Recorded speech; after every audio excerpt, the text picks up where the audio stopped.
planeta Tierra tiene 6.000 años de historia, según la Biblia. 6.000 años de historia. Y lo que nos presenta Génesis apenas son los primeros 2.500 años de esos 6.000 años de historia. Por eso es una cronología corta, un tiempo corto que Él nos va a mostrar allí. Pero hay algo que yo quiero aclarar, hermanos, antes de que continuemos, que yo creo que la pastora la semana pasada mencionó algo al respecto. Pero es algo que debemos tener claro, hermanos, antes de avanzar. Y es lo siguiente, yo quiero aclarar que el libro de Génesis no reconoce la validez de la teoría de la evolución de las especies. La pastora comentó algo la semana pasada. No reconoce la teoría de la evolución de las especies. El libro de Génesis reconoce la creación del ser humano. De hecho, Génesis 1 comienza con una afirmación muy tajante.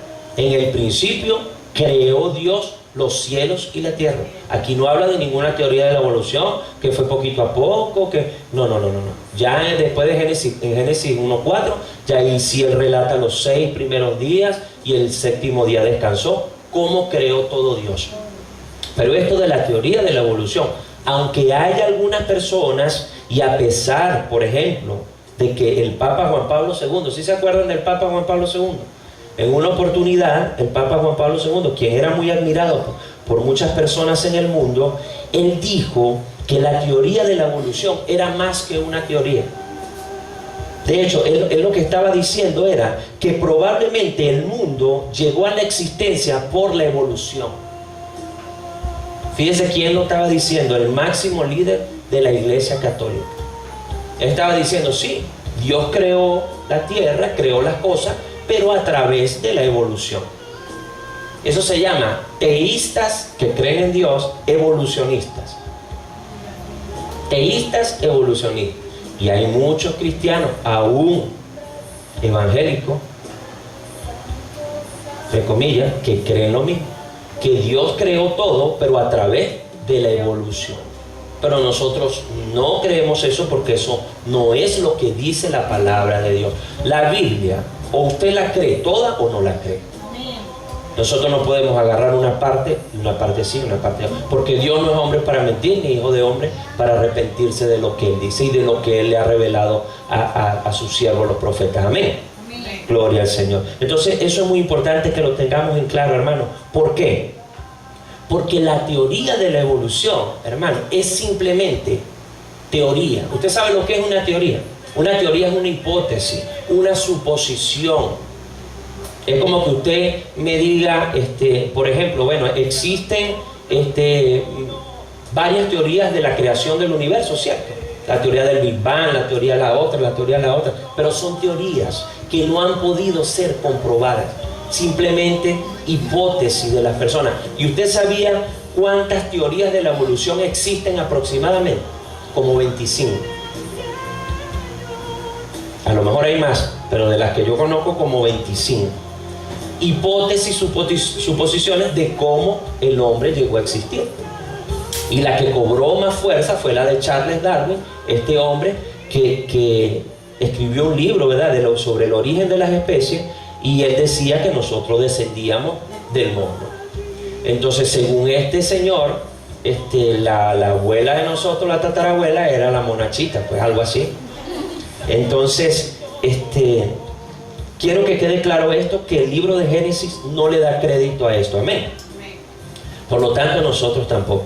El libro de Génesis, como les dije, presenta la cronología corta, ¿verdad? Ya le hablé de los 6.000 años de historia. El libro de Génesis fue escrito aproximadamente 1.500 años antes de nacer nuestro Señor Jesucristo. Quiere decir que tiene 3.500 años más o menos de haber sido escrito. Ok, el libro de Génesis, escúcheme esto, porque en esto nos vamos a basar ahorita, el pequeño estudio que tenemos.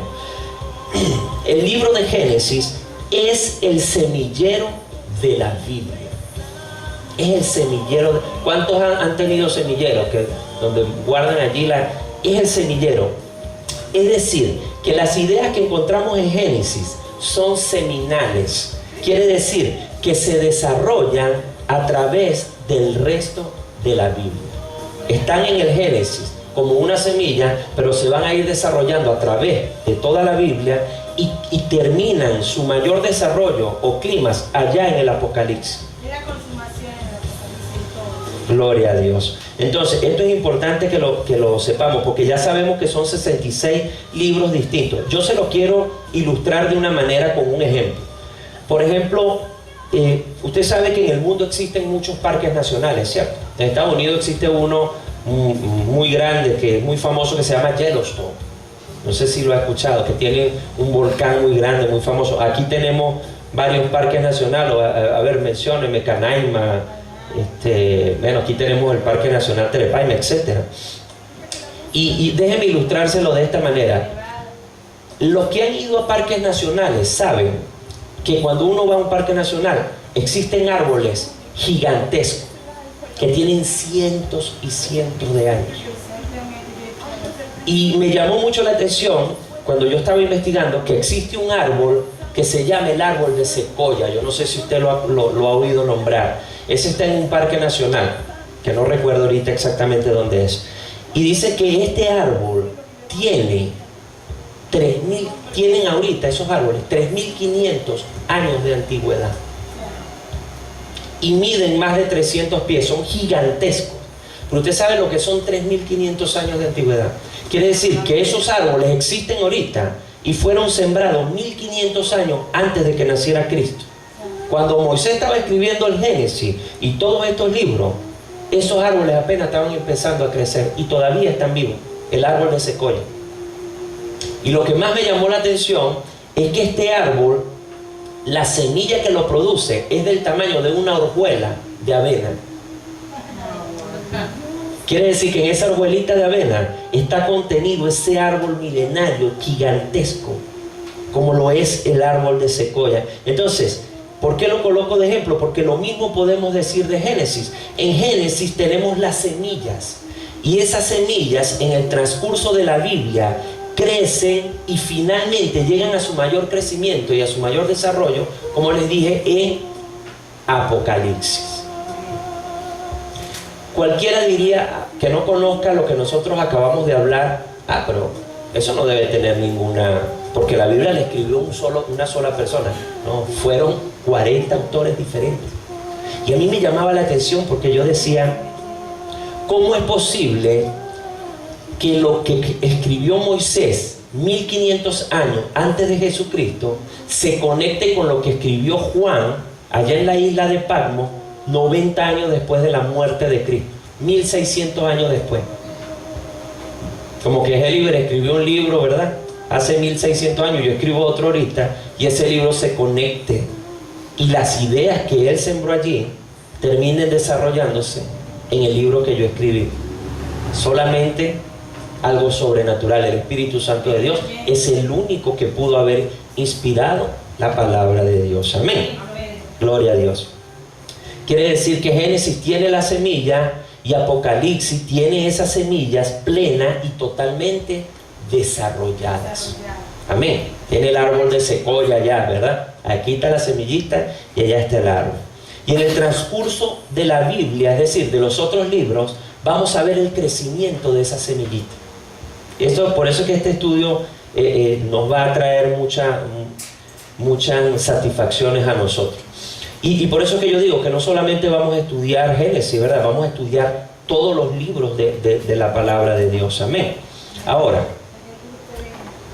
si tiene su Biblia allí, por favor, permítanme mencionarles un par de ejemplos nada más. Vamos a ver hoy solamente 2 ejemplos. ¿Por qué? Para que entendamos el concepto que les estoy diciendo de semilla, crecimiento y desarrollo que se encuentran en el Génesis. Vamos a ver solamente 2 ejemplos y con esto vamos a dar terminado hoy el estudio. Ahora, ¿por qué es importante que no alarguemos tanto el estudio hoy? Porque lo que les estaba explicando ahora, yo prefiero que la persona diga, fue bueno, fue corto pero bueno, antes que una persona diga, fue largo, fue bueno pero largo. O sea, es mejor que quedemos hoy con un poquito de ganas para la próxima oportunidad, a que sea bueno el estudio pero que duremos aquí una hora, más de una hora. Entonces vamos a hacerlo para que lo digiramos poquito a poco, como les dije ahora. Entonces busque allí en su Biblia, por favor, Génesis capítulo 3, verso 15. Génesis 3:15, me dice cuando lo tenga, me dice amén. Ok. ¿Ya todo lo tiene? Ok, Génesis 3:15. Escuche, lo voy a leer y usted me va siguiendo allí en la versión que usted tenga. Dice Génesis 3:15: pondré enemistad entre tú y la mujer, y entre tu simiente y la de ella. Su simiente te aplastará la cabeza, pero tú le morderás el talón. Hay unas versiones que tienen allí ustedes que dice el calcañar, pero es lo mismo, es el talón. Entonces, sí podemos apreciar que este versículo está cargado de significado, hermano. Mire, preste bien atención, porque este va a ser el tema central o el versículo central de este estudio que estamos haciendo hoy. Dice allí, el versículo que acabamos de leer, hablándole a la serpiente, hablándole Dios a la serpiente, quien es Satanás, ¿verdad? Dice: y pondré enemistad entre ti y la mujer, es decir, entre la serpiente y la mujer, entre tu simiente y la simiente suya. Amén. Dice: va a haber enemistad entre la serpiente y la mujer, y entre la simiente de la serpiente y la simiente de la mujer. ¿Cierto? Pero la última parte, no sé si usted se dio cuenta, que dice: esta, es decir, la simiente de la mujer, te herirá en la cabeza, y tú herirás la simiente de la mujer en el calcañar o en el talón. Preste bien atención. Ahora, escúcheme bien. Existen allí 4 ideas claves en este versículo. Primero, enemistad. ¿Sí se dio cuenta que hay una enemistad allí entre la serpiente y la mujer? Que Dios le está diciendo. Hay otra idea: una serpiente. 3, una mujer. Y cuarto, la mujer tiene una simiente que está en guerra contra la serpiente. Sí tenemos 4 ideas allí básicas. Entonces, veamos esta idea que está ahí en Génesis 3:15. Escúcheme bien para que no nos perdamos. Esta idea que tenemos ahí en Génesis 3:15 se desarrolla y se cumple en el libro de Apocalipsis.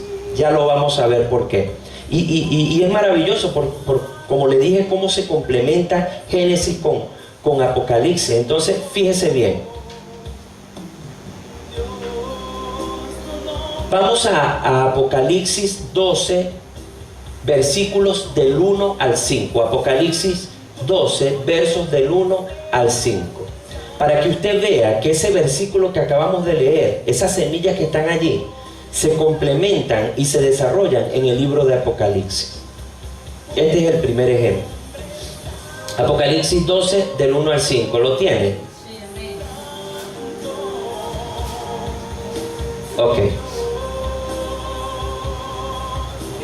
Dice allí en Apocalipsis 12:1: y apareció en el cielo una gran señal, una mujer vestida de sol, con la luna debajo de sus pies, y sobre su cabeza una corona de 12 estrellas. Amén. Entonces, ¿sí se da cuenta que también tenemos acá en Apocalipsis a una mujer? Como la teníamos ahorita en Génesis. Tenemos una mujer. Ok, vamos al versículo 2. Dice: y estando en qué, encinta, clamaba con dolores de parto en la angustia del alumbramiento. Entonces, se da cuenta, quiere decir que esta mujer tenía en su vientre, ¿qué? Una simiente. Tenía un niño allí. Sí tenía en su vientre un niño que iba a nacer. Si vimos en Génesis, una mujer y una simiente. Ahora, vamos a ver en el verso 3. Dice: también apareció otra señal en los cielos. He aquí un dragón escarlata que tenía 7 cabezas y 10 cuernos, y en sus cabezas 7 diademas. Y si ustedes se van al verso 9, si lo tienen allí cerquita, alguien que lea el verso 9, usted se va a dar cuenta que ese dragón bermejo es el diablo y Satanás. Lean el 9 si lo tienen allí. Y fue lanzado fuera el gran dragón de la serpiente antigua, que se llama Diablo y Satanás, la cual engaña al mundo entero. Fue arrojado a la tierra y sus ángeles fueron arrojados por él. O sea que ese dragón escarlata es la serpiente original, es Satanás. Entonces, si se da cuenta, tenemos una mujer, tenemos una simiente y tenemos un dragón, igual que en el libro de Génesis. Ahora, vamos a ver el verso 4, versículo 4 dice: y su cola arrastraba la tercera parte de las estrellas del cielo y las arrojó sobre la tierra. Escuche esto: y el dragón o la serpiente se paró frente a ¿quién? La mujer. Ajá. ¿Y entre quién dijo allá en Génesis el Señor que iba a poner enemistad entre tú y quién? Y la mujer. Ajá. Entonces aquí se está cumpliendo en Apocalipsis lo que dijo el Señor allá en Génesis, porque dice que el dragón o la serpiente se paró frente a la mujer que estaba para dar a luz a fin de devorar a su hijo tan pronto como naciese. ¿Sí lo vemos?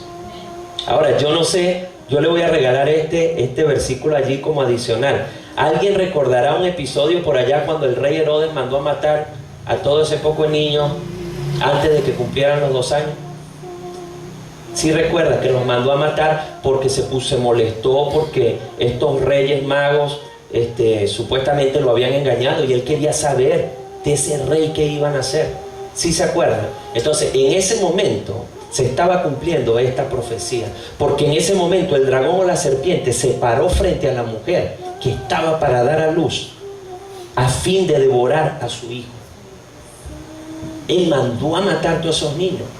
No era él, no era Herodes, era Satanás que lo estaba usando, porque había que devorar a la simiente, porque había una guerra entre la simiente y la simiente de la serpiente y la simiente de la mujer. Eso está en Mateo 2:16. Si se da cuenta, Génesis, la semilla de Génesis la conectamos con Mateo, cuando Herodes mandó a matar, que se está cumpliendo allí, la serpiente atacando, y se conecta con Apocalipsis 12, que es lo que estamos leyendo ahorita. Si se da cuenta como Génesis es el semillero y se desarrolla todo en Apocalipsis. Amén. Ahora yo me pregunto, si se puede ver claramente allí en Apocalipsis 12 las ideas básicas de Génesis 3:15, ¿sí o no? Se pueden ver claramente, ¿verdad que sí? Porque hay una mujer, hay enemistad, hay un dragón y hay una serpiente. Y además dice, la mujer tiene una simiente con la cual lucha el dragón o la serpiente. Amén. Entonces ese es el primer ejemplo que quería mostrarles para demostrar cómo Génesis es el semillero que se cumple luego en Apocalipsis. Vamos a ver el segundo ejemplo y con este vamos a ir cerrando. Mire, allí mismo en Apocalipsis, aproveche que estamos ahí en Apocalipsis, ¿verdad?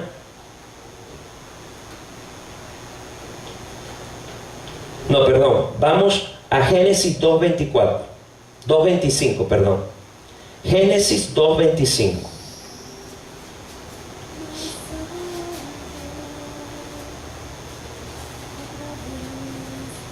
¿Lo tiene? Ok, Génesis 2:25. Dice allí, si quiere, por favor alguien que me lo lea. Estaban ambos desnudos. Ajá. Adán y su mujer, y no se avergonzaban. Amén, gloria a Dios. Dice, y estaban desnudos ambos, Adán y su mujer, y no se avergonzaban. Ese que llama mucho la atención, ¿verdad? Los dos estaban desnudos, pero no se avergonzaban. Ahora, ¿en qué condición estaban Adán y Eva cuando fueron creados por Dios? Desnudos. Dios los creó y estaban desnudos. Ok, pero no se avergonzaban. Así que yo necesito hacer una pequeña explicación aquí, hermanos, que vamos a estudiar con más detenimiento más adelante en este estudio. Miren, Adán y Eva estaban desnudos en lo que respecta a vestiduras artificiales, a estas ropas que tenemos nosotros. En ese sentido ellos estaban desnudos. Es decir, según la Biblia nosotros podemos deducir que ellos estaban cubiertos, hermanos, con un manto de luz, con un manto glorioso. Te me va a decir, ¿dónde dice eso, hermano?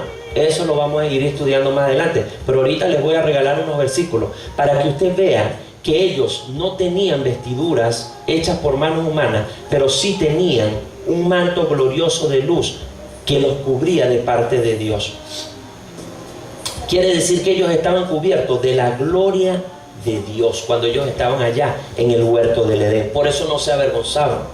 Entonces, ¿qué sucedió cuando Adán y Eva pecaron? ¿Qué pasó con ese manto de luz que ellos tenían? Ahora vamos a ver lo que dice Génesis.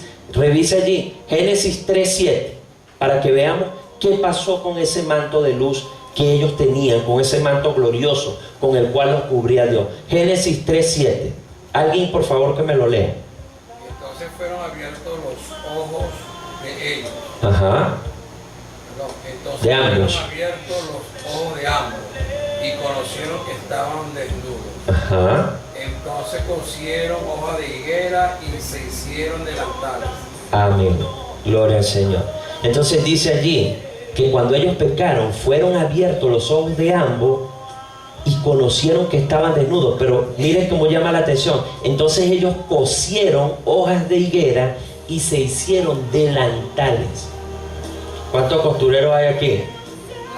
Hay una. Amén. Mira, aquí tiene un dato yo, hermana. Los primeros costureros de la historia, yo. Los primeros diseñadores, porque aquí dice que cosieron hojas de higuera y se hicieron delantales. Ahora, llama la atención que cuando ellos pecaron, ese manto de luz, ese manto glorioso que tenían de parte de Dios, se fue. Y ellos se dieron, ¿qué pasó? Sintieron vergüenza. Y ellos buscaron y como pudieron, cosieron unos delantales para taparse. Fueron los primeros diseñadores también. Los primeros diseñadores, gloria a Dios.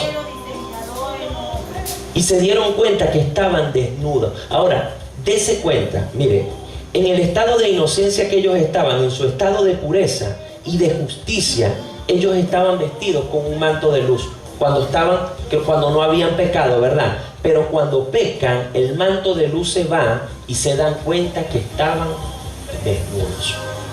Es donde vienen y hacen esos delantales, ¿verdad? Pero yo quiero nada más mostrarles unos versículos rápidamente. Se los voy a leer porque no va a dar tiempo.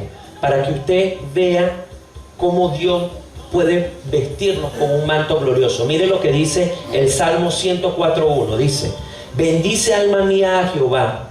Jehová, Dios mío, mucho te has engrandecido. Te has vestido de gloria y de magnificencia. Vestido. Y mire lo que dice el verso 2. Dice: el que se cubre de luz como de vestidura. Esto lo dice el Salmo sobre Dios. El que se cubre de luz como de vestidura, que extiende los cielos como una cortina. Isaías 61:10 también dice: porque Él me vistió con ropas de salvación y me cubrió con el manto de la justicia. Escuche lo que dice Apocalipsis 7:9. Después de esto miré y apareció una multitud tomada de todas las naciones, tribus, pueblos y lenguas. Era tan grande que nadie podía contarla. Estaban de pie delante del trono del Cordero, vestidos de túnicas blancas y con ramas de palma en las manos. Es decir, que esa visión que tuvo Juan en Apocalipsis, donde salía toda esa multitud, ellos no estaban desnudos, hermano. Dios los había vestido con túnicas blancas, porque ahí nadie va a tener vergüenza de su desnudez. Cuando estemos allá, toda esa multitud no van a tener vergüenza, porque Dios los va a cubrir con su manto glorioso, con ese manto de luz. Y Apocalipsis 19:8 dice, para que vean: y se le ha concedido vestirse de lino fino, limpio y resplandeciente. A la iglesia del Señor, lino fino, resplandeciente. El lino fino representa las acciones justas de los santos. Amén. Entonces simplemente le regalé estos versículos para que no nos parezca una idea descabellada de que estábamos cubiertos, Adán y Eva, con un manto de luz, con un manto glorioso, porque con todos estos versículos lo podemos deducir fácilmente. Y podemos verlo también porque miren, ¿qué trataron de hacer Adán y Eva para cubrir su desnudez? Porque ellos pusieron sus delantales, ¿verdad? Dice allí en el versículo 7, se hicieron delantales y se pusieron esos delantales de hojas de higuera. Pero miren lo que me llama la atención, que a pesar de que ellos taparon su desnudez con las hojas de higuera, igualmente ante Dios ellos se sentían desnudos. Vamos al verso 10, si lo tiene allí más adelante. En el 7 ellos hicieron los delantales, ¿verdad? Ahora, vaya al verso 10. Génesis 3:10. Yo quiero que preste bien atención en eso, porque me llama mucho la atención. Y él respondió: oí tu voz en el huerto. Ajá. Y tuve miedo porque estaba desnudo y me escondí. Ok. Ahora, ¿cómo así que tuvo miedo porque estaba desnudo? Si 2 versículos atrás, en el 7, se hicieron delantales con hojas de higuera. ¿Cómo que cuando Dios lo vino a buscar en el 10, él tuvo miedo porque estaba desnudo? Y no es que ya tenía unos delantales. Entonces, obviamente, la desnudez de la cual habla él no era una desnudez física, era una desnudez espiritual. Era que ya no tenían ese manto glorioso de luz y ellos se sentían desnudos delante de Dios. A pesar de que se cosieron hojas de higuera, se sentían desnudos delante de Dios. Entonces, fíjense lo que hace el Señor en el versículo 21. Alguien que me lea el versículo 21.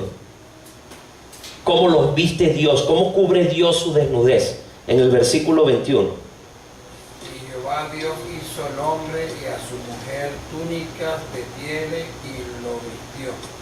Gloria a Dios. Amén. Entonces quiere decir que Dios los vio con las túnicas, los delantales, y como vio que todavía sentían vergüenza, Él les hizo unas túnicas. Ya una túnica es algo completo, pero se las hizo de pieles de animales. Yo imagino que fue algo hermoso, porque Dios todo lo hace perfecto para cubrirlos del frío, de la desnudez, de la vergüenza. Pero ya Dios no podía cubrirlos con su manto de gloria, porque ya ellos habían pecado. Simplemente, yo digo que por misericordia, Dios les hizo esas vestiduras de pieles de animal, para que cuando los echara del huerto, por lo menos se fueran con algo tapaditos allí. Esa es la misericordia de Dios. A pesar de que pecaron y no podían, Él les hizo esas vestiduras. Amén. Entonces, si nos damos cuenta de que tenemos allí vestiduras, ¿verdad? Tenemos vergüenza, tenemos desnudez en esos versículos que hablamos. Vemos esas ideas: vestiduras, vergüenza y desnudez. Ahora, yo quiero que vayamos ahora, para cerrar, Apocalipsis 16:15. Recuerden que estábamos en Génesis, ¿verdad? Cuando Dios cubrió con esas vestiduras, ¿verdad?, la desnudez y la vergüenza de Adán y Eva. Ahora vayamos a Apocalipsis 16:15. Alguien que por favor me lea Apocalipsis 16:15.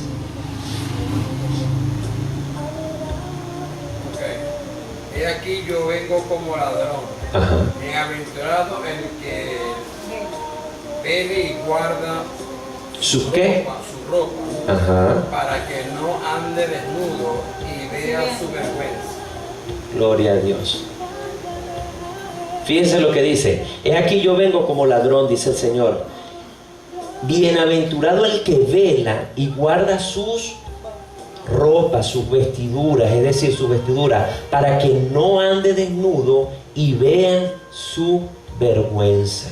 Ahora, ¿será que aquí en Apocalipsis Dios está hablando que guardemos estas vestiduras que cargamos aquí ahorita nosotros? No es esta vestidura. Él se está refiriendo a otra vestidura que debemos guardar. ¿Cuál es esa vestidura? Las vestiduras espirituales, con la cual nos cubre Él cuando andamos en santidad. Entonces, sí podemos ver acá que guarda relación Génesis con el versículo que estamos leyendo acá de Apocalipsis 16:15. Sí vemos que tiene relación. Los dos hablan de ¿qué? De ropas, ¿verdad? Hablan de vergüenza y hablan de desnudez. Exactamente lo mismo, que la misma semilla que está en Génesis. Entonces, conclusión: no podemos entender, hermano, este versículo de Apocalipsis 16:15 sin empezar en Génesis, donde se encuentran estas ideas originalmente. Quiere decir que si una persona comienza a leer hoy la Biblia aquí en Génesis y se consigue con ese versículo, o el de la serpiente y la mujer y la pelea y todo esto, no va a entender, hermano. Para poder entender, él va a tener que irse a Génesis, donde están las semillas que se desarrollaron acá completamente en Apocalipsis. Amén. Gloria al Señor. Entonces, sí podemos ver que el libro de Génesis es un semillero, ¿verdad? Y que esas semillas crecen y se desarrollan a lo largo de toda la Biblia y terminan su culminación y desarrollo en el libro de Apocalipsis. Amén. Quise nada más mostrarles dos ejemplos, porque si no, bueno,